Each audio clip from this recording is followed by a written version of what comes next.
Starbucks CEO Howard Schultz is almost certainly running for president, exciting the precisely 0% of Americans who actually consider themselves fiscally conservative and socially liberal. We will examine that empty slogan as well as Howard Schultz's empty campaign. Then Comrade Bernie dances shirtless with the Soviets. Oh my eyes, oh my eyes. A Catholic Cardinal won't excommunicate New York Governor Andrew Cuomo for killing babies, and some good news on the culture. I'm Michael Knowles, and this is The Michael Knowles Show.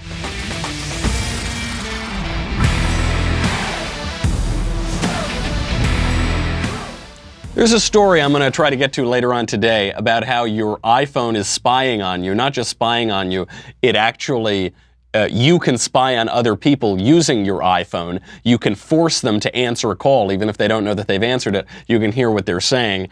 All of this, we'll get to that in a bit, all of this should remind you that you should protect what you're doing on the internet. With all the recent news about online security breaches, it is hard not to worry about where my data goes. Making an online purchase or simply accessing your email could put your private information at risk. Look, if you're watching this show, you probably do some pretty weird stuff on the internet. Make sure that you can protect your data. You're being tracked by social media sites, marketing companies, and your mobile and internet provider. Take back your security using ExpressVPN. ExpressVPN has easy-to-use apps that run seamlessly in the background of my computer, phone, and tablet. Turning it on takes only one click. ExpressVPN secures and anonymizes your internet browsing by encrypting your data and hiding your public IP address. Protecting yourself with ExpressVPN. How much would you pay for that? You'd pay all the money in the world, but it only costs less than $7 a month. Protect your online activity today. Find out how you can get 3 months free at expressvpn.com/Michael, M-I-C-H-A-E-L. expressvpn.com/Michael, M-I-C-H-A-E-L, for 3 months free with a 1-year package. What is that address? I'll tell you again. expressvpn.com/Michael to learn more. All right, before we get to all of the weird stuff that you're doing on the internet today and how people can spy on you using your iPhone and all these other nefarious security breaches, let's talk about the greatest story of the 2020 election. I'm not talking about Kamala Harris. I'm not talking about Bernie Sanders. I'm not talking about Beto O'Rourke. I'm not talking about any of those people. I'm talking about the Howard Schultz independent Democrat bid for the presidency. Howard Schultz is the CEO of Starbucks. We talked about him a little bit yesterday. He's very left-wing. He's a lifelong Democrat. It seems that he is going to run. I am seriously considering running for president as a centrist independent. And I wanted to clarify the word independent, which I view merely as a designation on the ballot. And Don't help elect Trump, you egotistical billionaire. So, not going great. He's up there. Howard Schultz is saying, I'm really seriously thinking about running, and I'm a Democrat, but I'm not going to run in the Democrat primary.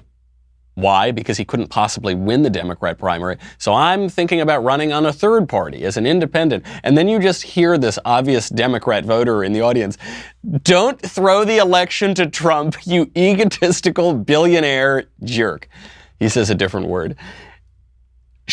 In the greatest surprise of all, this Howard Schultz possible candidacy, the idea of running as an independent Democrat, the emotions expressed by that left-wing protester in the audience, they have all conspired to make the New York Times publish an accurate op-ed today. I know, nobody saw this one coming. The New York Times published a spot-on, absolutely gets it right, op-ed by Michelle Goldberg. It is called, Howard Schultz, Please Don't Run for President. And the reasoning why, it's not just because he's going to throw the election to Trump, although one hopes that he would run and that he would throw the election to Trump. But what it really gets down to is this ridiculous slogan and label that people use, which is, well, I'm a fiscal conservative, but a social liberal. Michelle Goldberg writes, quote, Schultz appears to share the conviction endemic among American elites that the country hungers for a candidate who is socially liberal, but fiscally conservative. After all, if you're rich, you probably know a lot of people like this. I'm a social liberal, fiscally conservative centrist who would love to vote for a rational Democrat and get Trump out of the White House. A chief executive of a major bank who wanted to remain anonymous recently told Politico, lamenting Michael Bloomberg's poor odds in a Democratic primary. But this frustrated executive's politics aren't widely shared by people who haven't been to Davos. In a 2017 study, the political scientist Lee Drutman plotted the 2016 electorate along two axes, one dealing with social issues and identity, the other economics and trade. Only 3.8% of voters fell into the socially liberal, economically conservative quadrant. And this is certainly true. Actually, more people identified as socially conservative and fiscally liberal. Like 7 or 8 times as many people identified as socially conservative and fiscally liberal than identified as fiscally conservative and socially liberal. This is a joke among the elites, though. Virtually all elite people I know, the ones who grew up in apartments on the Upper West Side and they go to very fancy schools and they know how to drink Chablis, they fall into this category. Well, I'm fiscally conservative, but I'm socially liberal, which means I don't believe in anything, but I do like money. That's all it means. And some college conservative types fall into this. The reason I bring it up, the reason it strikes so close to home, is that I would have called myself a fiscal conservative and social liberal for a long time, probably from the time I was 16 until, I don't know, 21, 22, 23, something in there. This is just the natural course for libertine people who are not economically stupid. Because what fiscal conservatism means is I've taken an economics course at some point and I think that we should efficiently distribute goods throughout an economy. The elitism of this, there was an episode of 30 Rock where Liz Lemon's awful boyfriend, Dennis, he just always says things that are so awful. And she said, what are your politics? And he says, I would say I'm a social conservative fiscal liberal. And this was a joke because for anybody who wrote on 30 Rock, this was exactly the opposite of what they thought. It's the cry of the elites on both the left and the right. GOP donors think like this. I've talked to a lot of big GOP donors, a lot of big party muckety-mucks. Almost universally, they say, oh gosh, I wish we would give up on all this abortion and gay marriage stuff. Come on, let's just lower taxes. Maybe we can reform entitlements and let people do whatever they want in the culture. And this is a classic example of trying to sever effect from cause. One of the hallmarks of the left I always find is they want the appearance of the thing, but they don't want the thing itself. They eat meatless bacon. They drink decaffeinated coffee. They want all of the niceties of civilization, but they don't want any of the discipline and the virtue and the culture of civilization. So when I was a fiscal conservative social liberal in college, as many people listening to this might be, one time Ann Coulter came to college, and so I was talking to her, and she said, listen, kids, I know that a lot of you are social liberals, but if all you care about is lowering taxes, and you've got two politicians in front of you, one who is pro-life and one who is pro-abortion, vote for the pro-life politician. He will lower your taxes more. And these are really wise words. Because on the one hand, you think, well, what does one have to do with the other? What does the way people think about babies or the way people think about gay marriage, or what does that have to do with lowering taxes? What it means is that fiscal conservatism flows naturally from social conservatism. But social conservatism does not flow naturally from fiscal conservatism, not necessarily. I think of this as a stage of conservative development, so I'm not too harsh on college kids who would say I'm fiscally conservative, socially liberal, but I am harsh on CEOs of Starbucks, because that guy's just probably beyond hope at this point. I mean, he has reached the stage of, I'm a billionaire, I like to keep my money, but I don't care about anything other than myself, basically. I think the reason this is popular among a lot of people, the billionaires and the college kids, is that it's the most material. It's the most tangible. It's so easy to make the argument, I should keep my money. economies where people have secure property rights are really efficient. It's so easy to make that argument. It's much more difficult, it's much more uncomfortable, especially on college campuses today, to explain why gay marriage is not a legitimate category. Because then people accuse you of you don't like gay people, or you hate gays, or you're sexually obsessed, or I don't know, whatever. Of course, they're the ones who are sexually obsessed. The left is the one who's foisting sex on us. But then you have to explain to them the complementarity of the sexes. You have to explain how men and women are actually different. You have to explain to them that our views come from a realist epistemology, that we're describing objective truth, not merely subjective experience. You go down this whole rabbit hole, and for a lot of people, they haven't thought through these ideas. It's easy to say, I made this money, I want to keep this money. You don't need to think a lot to realize that. But to understand why objective reality exists, why men and women are different and complementary, why we shouldn't kill babies in the womb even if we can't see them, it actually does require a ballast of belief. It requires some real depth of thought that unfortunately the vast majority of people in our culture today don't have, all the way from billionaire CEOs all the way down to college kids. The really tangible issue with fiscal conservative social liberal is it doesn't work in reality. What really successful politicians in all of history have been fiscal conservatives and social liberals? One, basically, you could name, which is Bill Clinton. And even that isn't really true.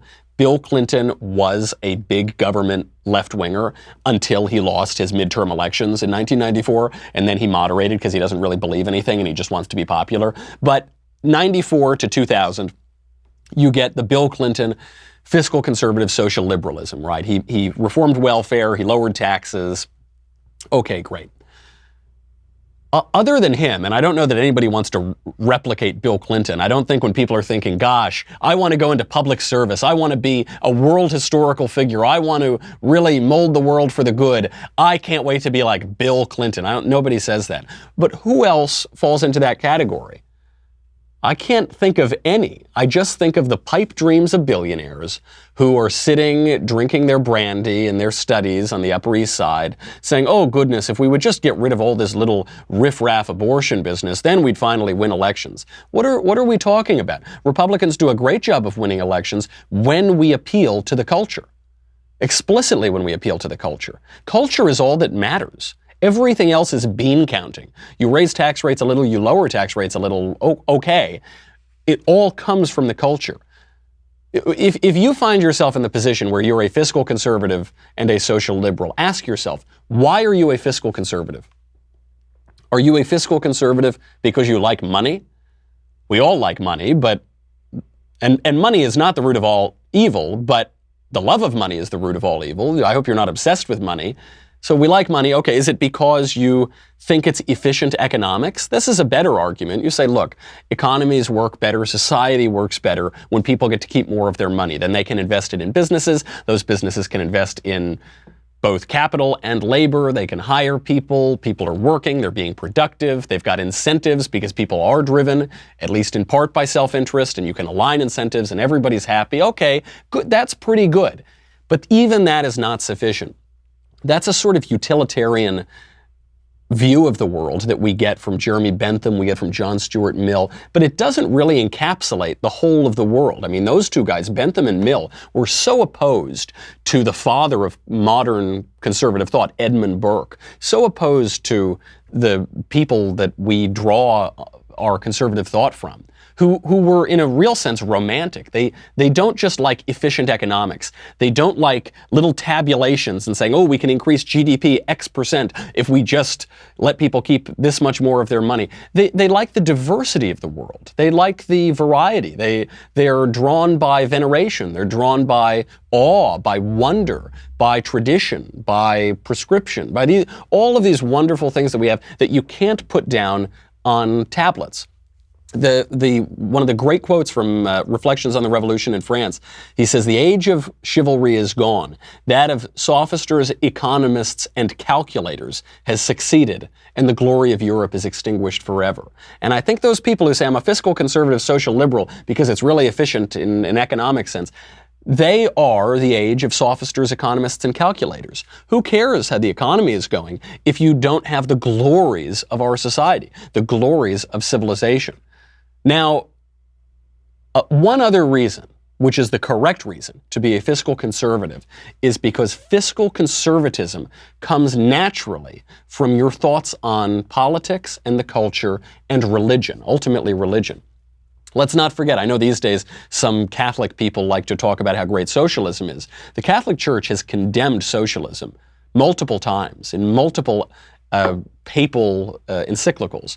John Paul II did it in an encyclical called Centesimus Annus. He said free markets are the most efficient way to organize economies, but he doesn't end it at efficiency. He grounds that in a moral sense. This draws from Pope Leo XIII, who had encyclicals called Rerum Novarum and Quod Apostolici Muneris, I think it was called, where he condemns socialism. He says socialism is totally inhuman, anti-human. It's opposed to the natural order. It's opposed to what God wants for us.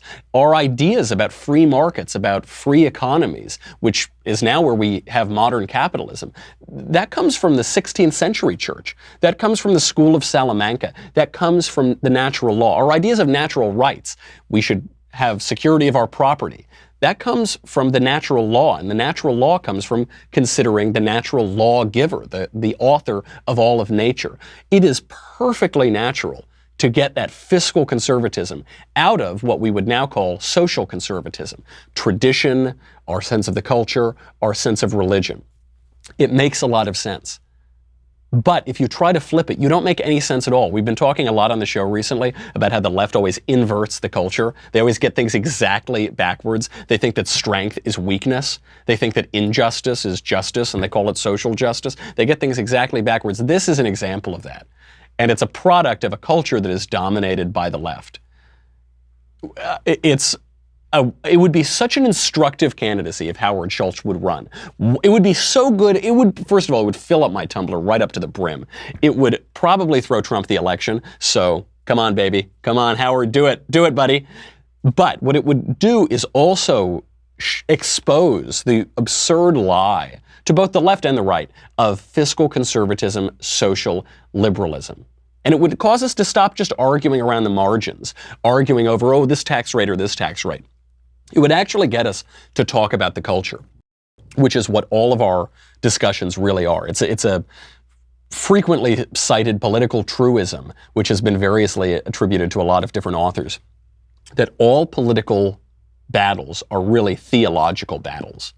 You're not just talking about how trade policy can affect wines and cheeses or this or that. What you're really talking about is, what does it mean to be a person? What does it mean to be a person living in society? How should we relate to one another? And how do we ground how we relate to one another? Well, it's how we relate to the divine. It's how we relate to our author. It's how we view ourselves. Those are the real profound questions of politics. And Howard Schultz, in a candidacy that is already immolating, it is already just spontaneously combusting, as leftist protesters are calling him a jerk, just within 90 seconds of his quasi-kickoff. It would be very instructive for the country, and it would be a lot of fun to watch, which is really, really what I care about in politics. It's not a question of fiscal conservatism and social liberalism, of course, when it comes to our favorite socialist, Bernie Sanders. He is a fiscal totalitarian and a social totalitarian. So we knew that Bernie Sanders has an affinity for dictators. We know that he has an affinity for communist slave states. He actually took his honeymoon in the 80s in the Soviet Union. But it wasn't until today that this beautiful little gem popped out.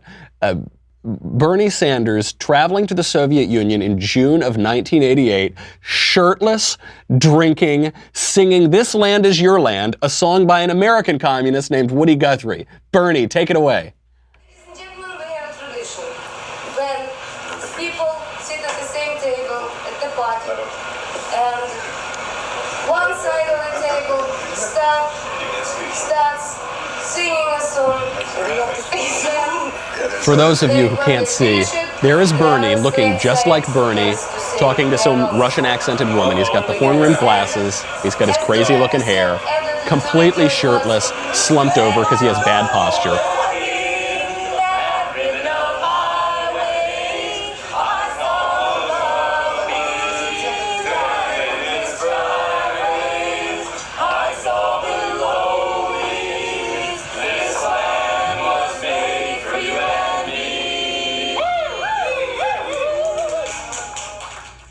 Chin chin, I guess I'll raise my glass of leftist tears.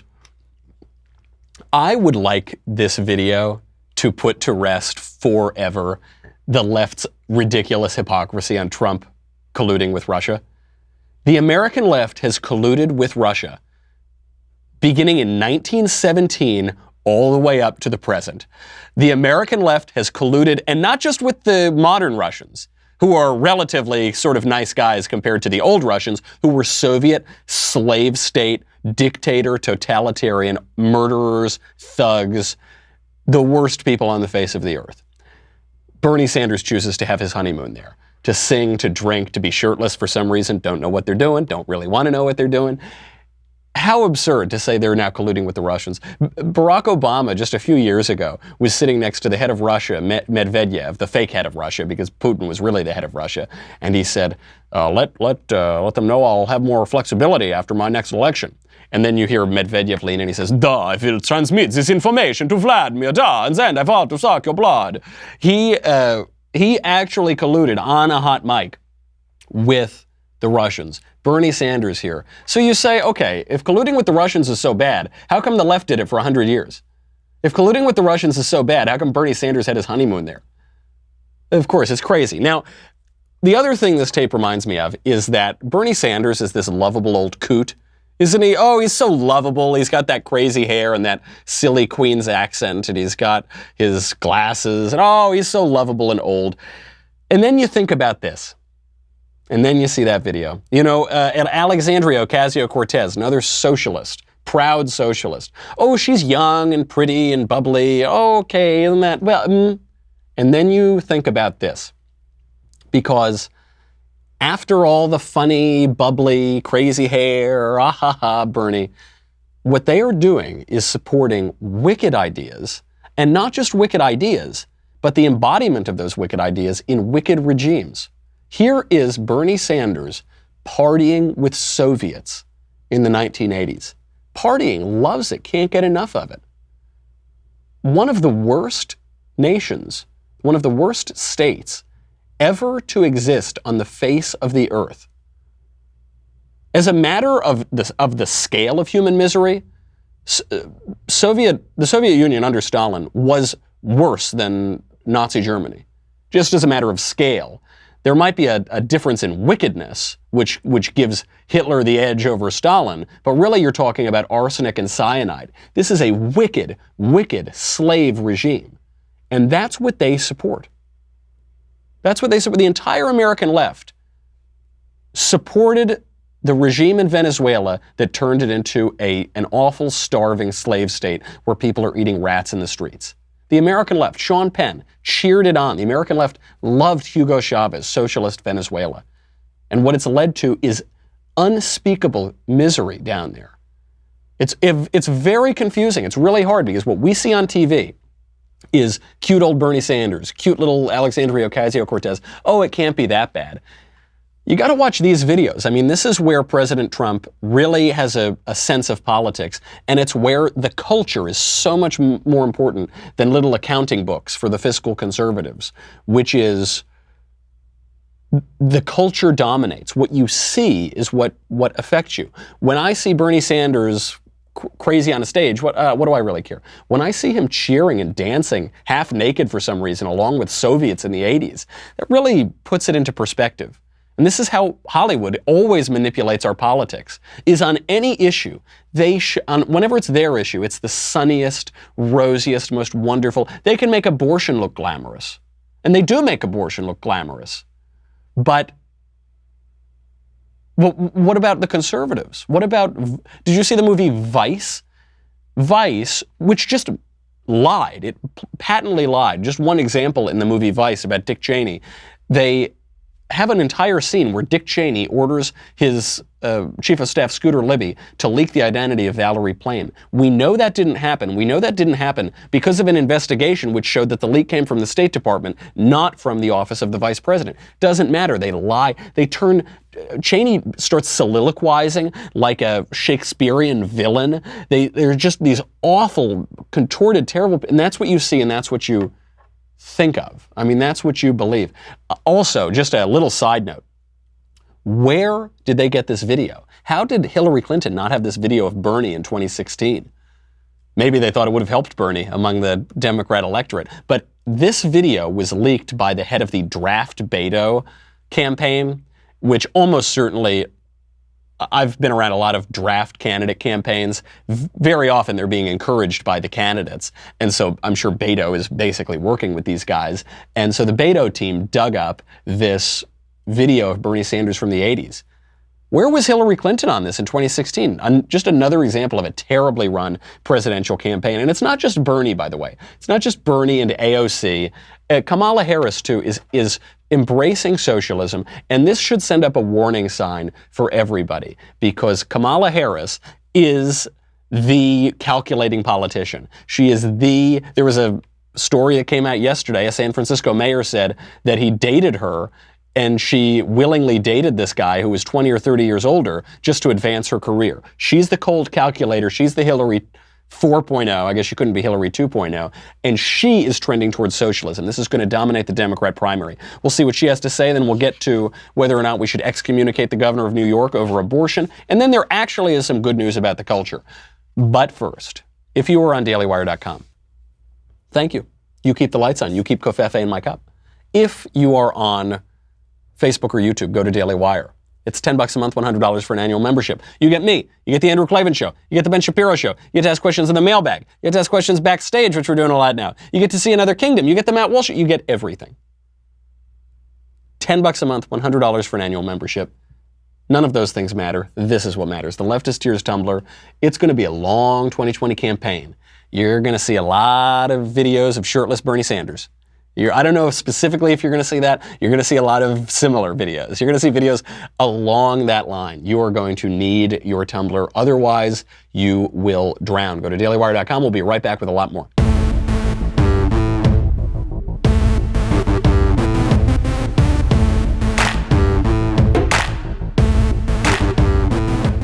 So from the fiscal socialist, social socialist wing of the Democrat Party, which is the whole Democrat Party, we now have Kamala Harris, who's on CNN. She's speaking with Jake Tapper, and she gives her explanation of a problem that Democrats have had to think about for a while now. The question was, if you have a government taking over most or all of our healthcare system, then how does the patient get to keep his choice of insurance, his choice of doctor? How did the insurance companies get to maintain their choice and their liberty and their competition to keep costs? How do you get to keep choice in the system if the government takes over healthcare? Kamala Harris has her new answer.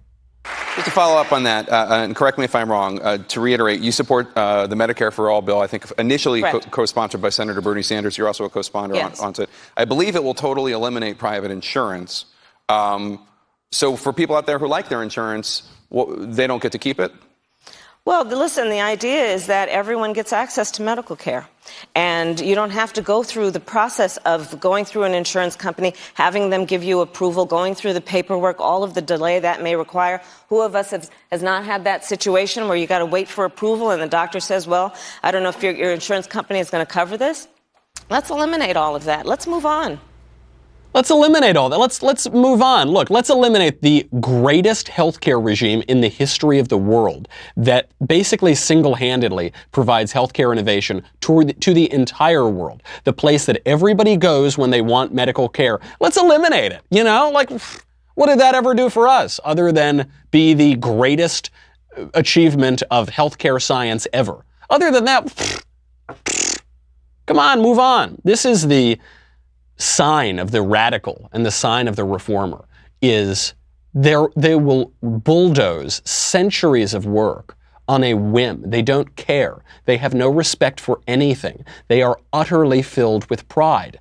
And so they say, whatever, I don't love it. So yeah, I just don't love it. So just bulldoze it. Who cares? We'll probably be able to recreate the culmination of centuries of science in like a day, right? And add on to it something that has never succeeded ever, which is government control of healthcare. Let's, whatever. I don't know. Who cares? It's only a sixth of the economy and the healthcare of 300 million Americans. Whatever. How ridiculous. How flippant. What an unserious person to say that sort of thing. Also, it's a lie. Everybody has access to medical care in the United States. She can't answer it because you're right, people won't get to be able to choose their doctor. They won't be able to get to choose who provides their health care. So she has to answer a different question. She says, yeah, okay, well, but everyone is going to have access to medical care. Everyone in the United States has access to medical care. Illegal aliens in the United States can access medical care whenever they want. She is right that the system is terrible. She's right. It's like that Churchill quote about democracy. Democracy is the worst form of government except for all of the others that have been tried. The American healthcare system is the worst form of healthcare other than all the other systems that have been tried. That's true. It's so frustrating. I go to the doctor once every 50 years, and I go get a checkup or something, and I'll get random bills for this, and it really costs $10,000, but you're only paying 3 installments of $28, and somebody's paying this, and it's all of the costs are hidden from both the providers and from the customers, so you're not really making decisions based on any sort of market incentives. It's wide, full of corruption, full of abuse, full of inefficiency and fat. That's all true. Kamala Harris's idea is worse. Government healthcare is worse. It's true. Our current system has a lot of bureaucratic paperwork. Do we really think that a government takeover of healthcare is going to result in less paperwork? Have you been to the DMV? Have you been to, the Social Security office? That's sort of the crown jewel of government paperwork. When has the government ever reduced paperwork? At least when I get some weird bill or something from my insurance provider, I can call up my insurance provider. I can call up the medical office that I go to. Now there are a lot of little boutique medical offices. Now there are certain things where you pay a little bit of money and then you get to this and that, okay. And you get to at least tailor it more toward your tastes. Well, still, we have a very robust social safety net that takes care of everybody. We have a very generous Medicaid system to take care of the poor. We have a very generous Medicare system to take care of the elderly. We have emergency rooms for people who aren't even U.S. citizens. We just give them medical care. We have a basically wonderful healthcare system with a lot of inefficiencies that you could fix or make a little bit better. Gradually, mind you, not all at once, not ripping it to the ground like this lunatic reformer Kamala Harris, but gradually instituting reforms that would make costs clearer, that would free up some of these markets, that would allow for a little bit more competition in certain places, that would lift some regulations, that would include tort reforms so that you don't have crazy malpractice laws where doctors are afraid to do anything, ordering a zillion tests. There are a lot of reforms that you could make gradually to make the system even better than it is. Or you could take the Kamala Harris, Alexandria Ocasio-Cortez, Democrat Medicare for All approach, which is to bulldoze the greatest healthcare system ever on which the entire world relies, and then just cross your fingers and hope that a system that has consistently failed will work here just 'cause. Those are your options. Those are your two options. We'll see which one they do. There's an important observation here. I guess it plays on the radical reform ideas of Kamala Harris. It was first made by George Canning. The observation is that all simple forms of government are bad. That's it. In our society, which is increasingly egalitarian, increasingly democratic, increasingly simple, increasingly leveling, all we want is just simple, simple, simple. It's just this. Is healthcare a right or a privilege? We're just going to fill out one form. We're just going to do one thing. One size fits all for everybody, all 50 states. It's all simple. That's always bad. That's what the French Revolution was really simple. Really, really simple, wasn't it? Oh, we're all going to just have quadrants of a country and no neighborhoods, no states, no natural boundaries, no ties of kinship or family, no private relationships between insurance contractors and medical doctors, no personal relationships between you and your doctor. Nope, no more of that, guys. It's just going to be simple, and it always fails. It always leads to misery because life isn't simple. You say, well, it's going to be really clear. All shallows are clear. shallow systems are clear. They're clearly wrong. They're clearly bad. They're clearly ineffective. All shallows are clear. Nobody benefits because life is not simple. Life is not clear. Life is complex. It is rich. It is diverse. It is beautiful. It is terrible. It is awesome. It is awful. It is all of these things. Our relationships to one another. I have a relationship. Do I have a relationship to the federal government and that's it? Is it like during the Obama 2012 campaign, The Life of Julia, where it tracked this American woman, Julia, from cradle to grave, and the only meaningful relationship that she had in that entire process was with the federal government? Is that what life is? No, that's a horror. That's a nightmare of what life is. What are the relationships that I have a relationship to my producers. I have a relationship to my leftist tears Tumblr. It's kind of a romantic relationship, frankly, and it gets a little inappropriate sometimes, but it's complicated. And I think the Tumblr would say the same thing. I just love it so much. I have a relationship to my employers. I have a relationship to my friends. I have a relationship to my wife, my family, my extended family, my mayor, my congressman, my senator. Finally, the federal government. I have a relationship to my church. I have all of these relationships. That's what's rich. That's not simple. That's very complicated. I can't write it out in a little pamphlet. I can't make it some doctrinaire ideology. I can't put it into a manifesto, but that's life. And when you can put something into a little ideology, a little manifesto, a little Kamala Harris quote, Medicare for all. Or can people choose? No, they can't choose anything. Simple. That's how you know that something has gone horribly wrong. So for 2020, what this means is Democrats are going all in on socialism. This is why Schultz can't run in the Democrat primary, even though he is a Democrat. He's a lifelong Democrat.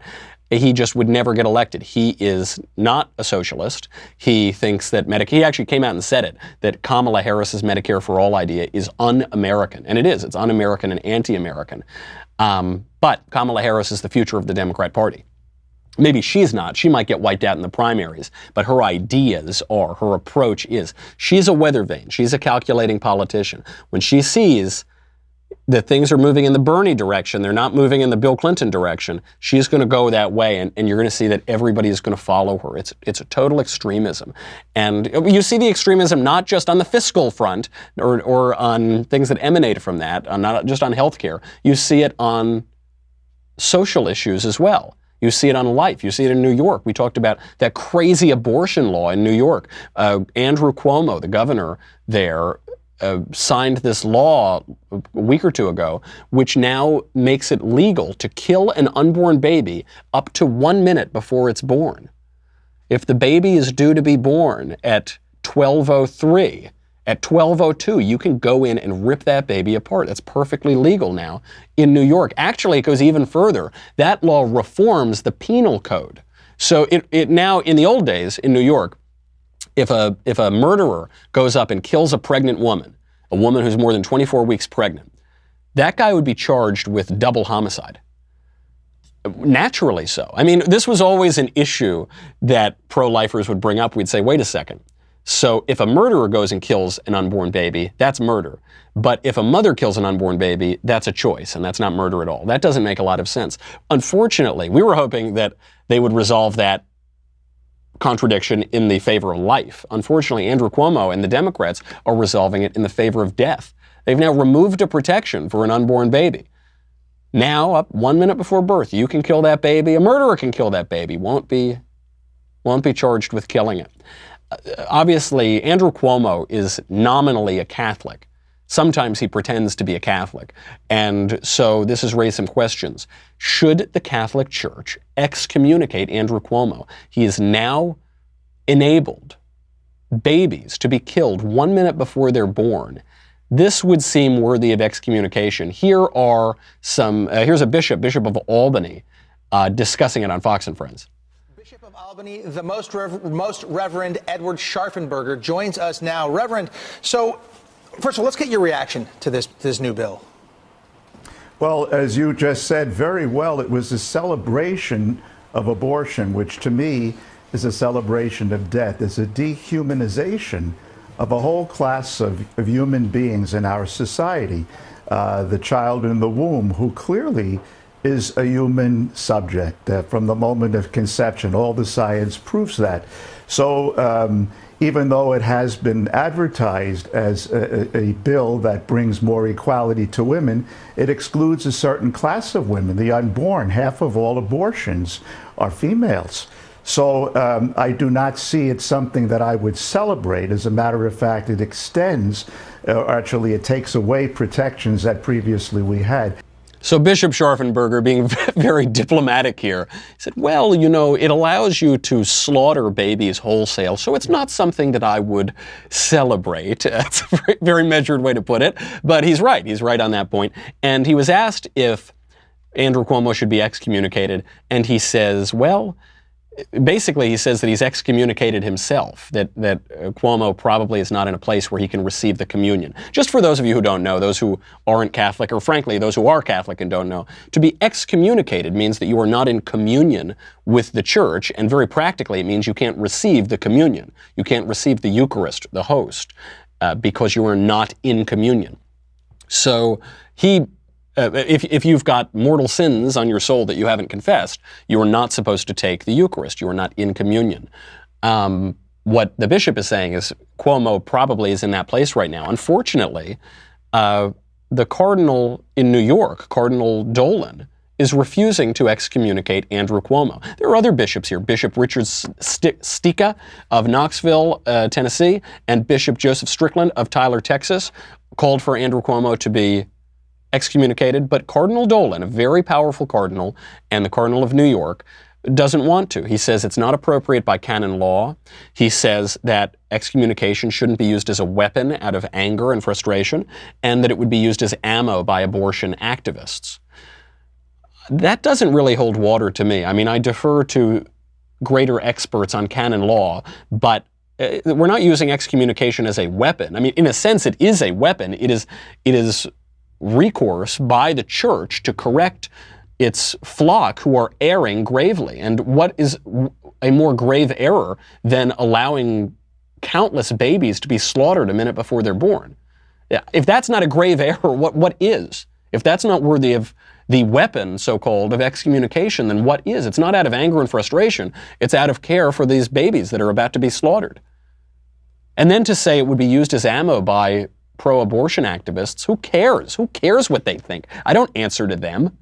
Who takes them seriously?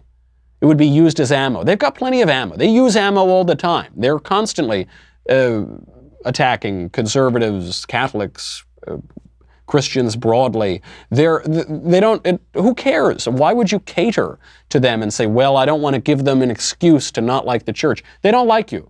They don't like you anyway. You can't make them like you. You can't suck up to them a little bit and then they'll like you. It's just not going to happen. I understand the real prudential questions of this. The Catholic Church, the church has always had some relationship to the state, and Cardinal Dolan is the cardinal in the state that Governor Cuomo is the governor of. This would be a massive deal if the Cardinal of New York were to excommunicate the governor of New York. It would require an immense amount of courage. It might result in some serious retribution against the church in New York. Yeah, that's all possible. But if you're not going to muster up some courage on this issue, on the issue of the wholesale slaughter of babies a minute before they're born, then what's the point? What's the point of having that authority? What are you doing? If you're not going to use it now, then why do you have it in the first place? Why do you have that authority? And what is the purpose of that authority? And why, if you don't correct this action, what will you correct? There is a good side of the abortion debate, though, which is on the political front, the Democrats are going insane. They've been so triggered by the culture. But on this show, Shameless, which is a show with Bill Macy on Showtime, I think, it's a really good show. He's there, and it's a scene between him and Katie Seagal, who played Peg Bundy on Married with Children. And it's a scene dealing with abortion. And it actually deals with abortion in a very honest way. I've done it without you, Frankie. Well, with my superior genetics, why would you try? Oh. Hold on a second. Why? What's going on? Oops. Oops. What's oops? Oh, looks like 6 of them have hunkered down in there. 6 of my. What, babies?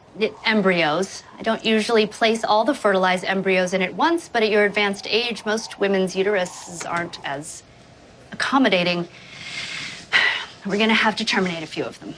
5? What? It's a safety issue. Carrying 6 embryos to term poses a major health risk to the mother. What kind of health risk? Months of bed rest, possible death. You know what? Let's just keep 1. It's the safest route, I think. Right, Doc? What, and kill 5 of my babies? Now, embryos. Angie, we want as many little Frankies and Angies running around as possible. That's obvious. But do you really think we can afford more than 1? Not on my income, but you'll get a job. We'll keep 5. You can safely keep 3. Okay, then. 4. That's an amazing scene. That's a really powerful scene. You've got the doctor, you've got the woman who's clearly right here. She's got the babies inside of her. She has motherly affection. She's done IVF. She's got 6 babies in there. She says, I'm not going to kill my babies. And the doctor says, oh, no, embryos. You realize, well, what distinction is that? They're babies. Then you've got the awful character of Bill Macy, played by Bill Macy, and he says, let's kill 5 of them. And it's really dark humor because it's happening, unfortunately, but it's dark humor that is making a really true point. And then she says, well, no, you got to kill 3 of them. And then Katie Siddall is haggling because she wants to keep her baby. It's normal to want to keep your babies. It's good to want to keep it's haggling over it. Really, this reminds me of a Louis C.K. bit. Louis C.K. did a bit in his act before he had his career destroyed where he did this line. He said, listen, abortion, look, it's just like going to the bathroom, okay? Right? It's just, look, it's going to the bathroom. You go, you do it. It's a physical act. That's all it is. Or it's killing a baby, right? And it was this amazing turn. He got into some trouble for it on the left because that's what it is. It's either you can haggle over your babies and kill them and pretend they're not babies. It's just going to the bathroom. It's just a typical procedure. Or it's a baby. It's a human life. And I think we know which one it is. That's our show today. Come back tomorrow. We got a lot more to get to. Get your mailbag questions in for Thursday. In the meantime, I'm Michael Knowles. This is The Michael Knowles Show. I'll see you tomorrow.